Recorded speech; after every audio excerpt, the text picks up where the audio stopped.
السلام علیکم six class بیٹا، مجھے امید ہے آپ سب خیریت سے ہوں گے اور آپ کے گھر والے بھی سب خیر و عافیت سے ہوں گے،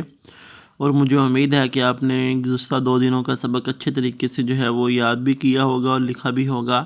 آج جو ہے وہ ہمارا سبق ہے حضرت داتا گنج بخش رحمہ اللہ کی تعلیمات کے اوپر۔ کل ہم نے گنج بخش رحمہ اللہ کا لقب تک جو ہے وہ یہاں تک ہم نے اس کی ریڈنگ کی تھی، اور کچھ جو ہے وہ سوالات کو ہم نے جو ہے وہ لیا تھا اور اس کو آپ نے لکھا بھی ہوگا۔ بک کے پیج نمبر 79 پہ آج ہمارا سبق ہے جو ہے وہ تعلیمات ان کی، یعنی کہ داتا گنج بخش علی حجویری رحمہ اللہ کی تعلیمات۔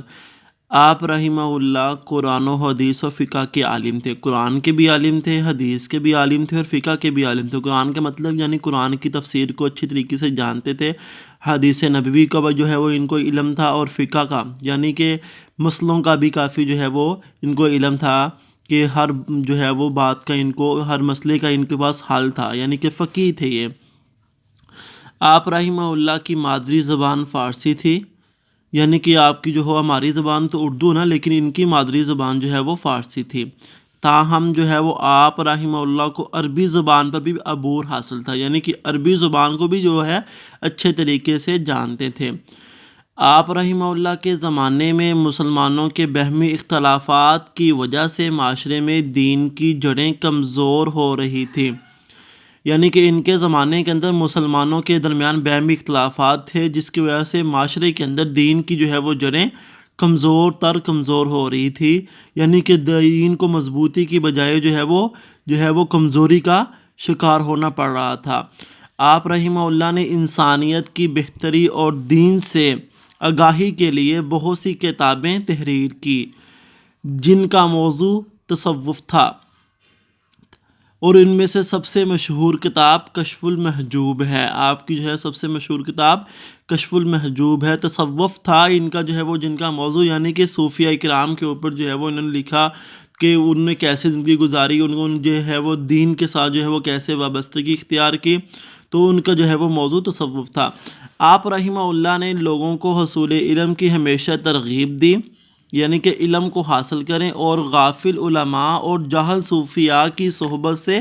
بچنے کی تاکید کی۔ غافل علماء جو غافل ہیں، یعنی کہ جو صحیح رہنمائی نہیں کرتے، صحیح مسئلے نہیں بتاتے، ان سے بچنے کے لیے، اور جاہل صوفیاء جو جاہل قسم کے صوفیاء کرام ہیں نا، ان سے بچنے کی جو ہے وہ انہوں نے صوفیاء سے جو ہے وہ بچنے کی، ان کی صحبت یعنی ان کی جو ہے وہ محفل کو اختیار کرنے سے جو ہے وہ بچنے کی تاکید کی کہ آپ نے ان سے بچنا ہے۔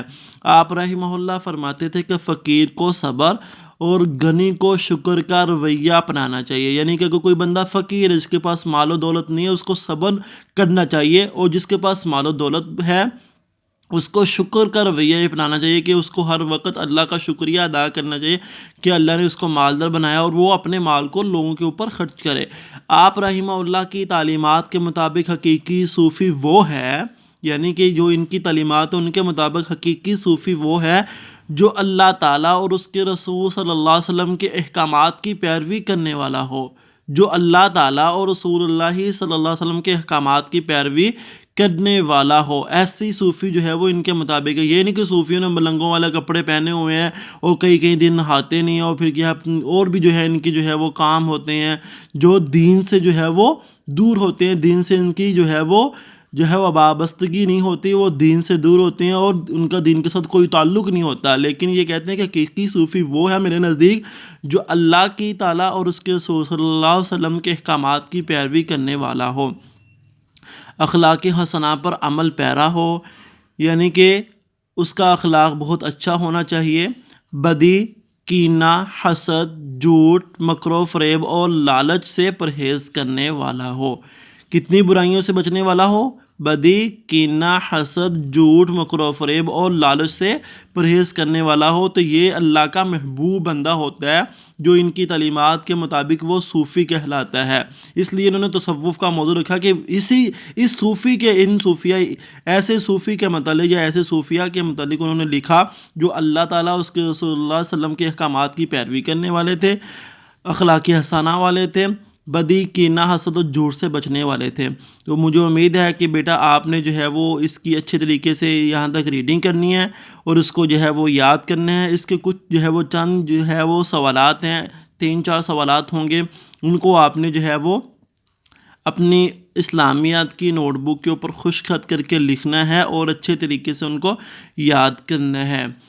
تو وہ اضافی سوالات ہیں، مشقی نہیں ہیں، اضافی سوالات ہیں، جیسے پیچھے بھی ہم کرتے رہے ہیں۔ تو 3 یا 4 سوالات ہوں گے، وہ میں آپ کو تصویر سینڈ کر دیتا ہوں، اس کی مدد سے آپ نے ان کو اپنی اسلامیات کی نیٹ کاپی کے اوپر خشک خط کر کے لکھنا ہے۔ السلام علیکم ورحمۃ اللہ وبرکاتہ۔